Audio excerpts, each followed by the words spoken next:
first and 10. I'm here all day. Elliott. And they're going to stop him right at the line of scrimmage. Just no cutback lane to be found whatsoever. Second and 10. They've called his number a lot this afternoon. You wonder how much tread is left on those tires. We certainly do, but I always think back to one of my favorite coaches in the NFL. And he used to have a meeting with his running backs every year in the offseason and say, look, as many times as you're going to carry the ball, you should be able to carry it one more time, so make sure you get in shape. The second down play, not much better than the first, just a gain of 1 there. The Cowboys on third down. They've hit it 50%, 3 of 6 to this point. This is 3rd and 9. Here's Prescott. He'll rifle this one deep right side. Into double coverage, and it's intercepted. The safety, Terrell Edmonds, picks it. And he'll get this back across the midfield stripe and down to the 47-yard line. Partner, we always talk about possessions being at a premium in these games, and now in this situation, throwing an interception here when you have to claw your way back in, that one's going to hurt, and in a big way. You can't block me. You can't block me. They'll run on first down. Pollard. Pass the...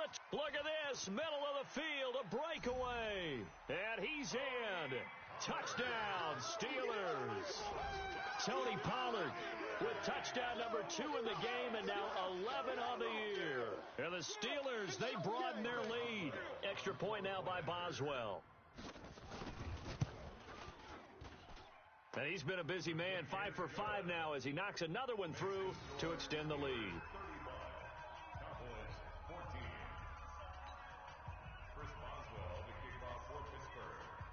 Boswell now to kick it away after the touchdown.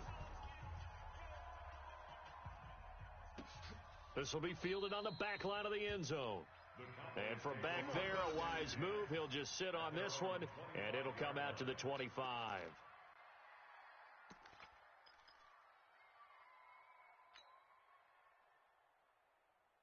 About set for this next drive by the Cowboys offense.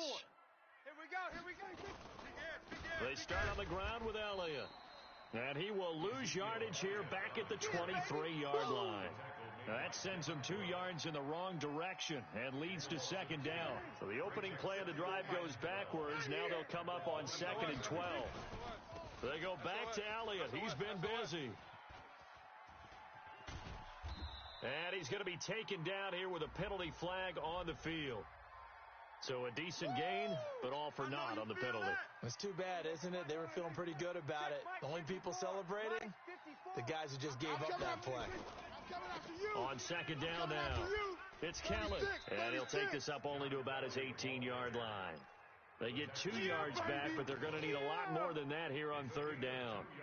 Vision is so important for the man in the middle because his ability to look through all the clutter that's happening in front of him, diagnose a play, and then go make it and finish it, that's when the great ones know that they have the goods. You better bring. Off play action to Elliott. Here's Prescott. Bang, bang, bang, bang, bang, and a big loss here as he's taken down. His 13th sack of the season as his great year continues. Out now comes the Cowboys punter as the drive goes backwards, so he's on to punt it away. So a short drop, but he's able to get it out, and this is a good kick.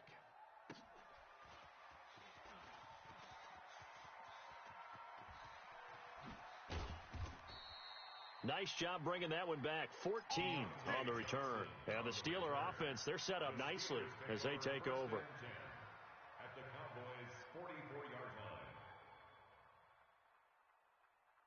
Ready. Mike 54. Danny.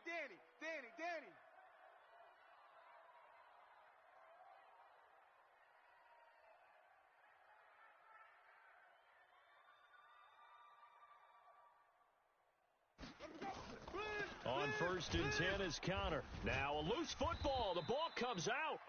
Wow, that ball gets knocked free, but a teammate comes along and scoops it up. It's almost like baseball.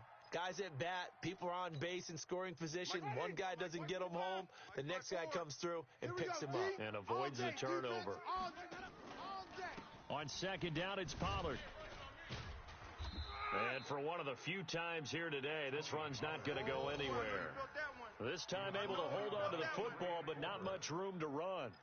That time they're able to bottle him up, but he's having a really nice game. I agree with that. Let's just go big picture, right? Every back that's in the Hall of Fame had carries where they didn't gain yardage or they lost yardage, but you stick with them, don't you? When they're having a good game, keep feeding them.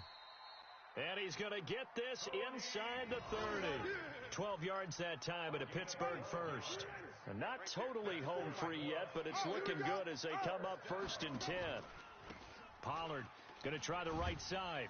And they string that play out nicely. He stopped before he can turn upfield. No gain, second down. Big hit.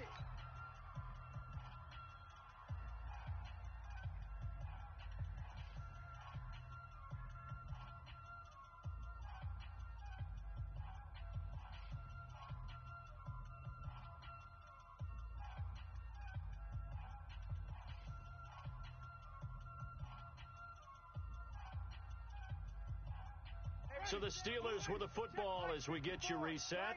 And no doubt what they're looking to do is just salt away the final couple of minutes and escape with a win. And he's brought down at the 24 after a gain of 4. On any running play that's called, they're always hoping that it's going to break big and go the distance. But when you get a nice game like that, you're able to do so many things anyway. You can come back and run essentially the same play again, continue to move the ball on the ground, or you can decide to throw the ball now because usually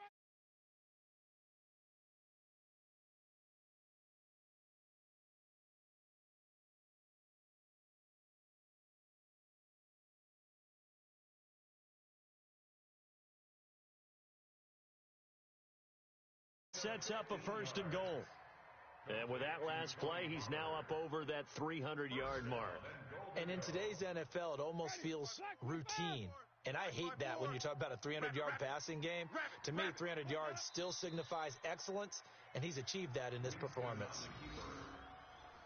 It's a loss of 1. Brings up 2nd and goal at the 11-yard line. So they get pushed back to the 11, and here's 2nd and goal. Go, go, go. And they'll indeed take a knee. So this one in the win column for the Pittsburgh Steelers. And it was their defense that really made the statement after the break. They pitched the second half shutout. Yeah, think about the team that just got vanquished. They did score in the second quarter.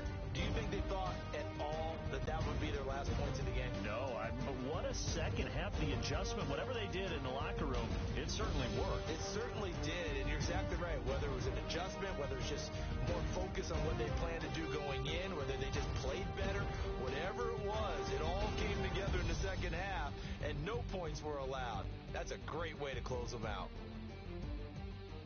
So for Pittsburgh, they will indeed finish over 500 at 9-7. And that is maybe not exactly what they were hoping for, but a better than average season nonetheless. Meanwhile, for Dallas, this loss will mean they finish the season right at 500 at 8-8. But they've got better days in their future. Of that you can be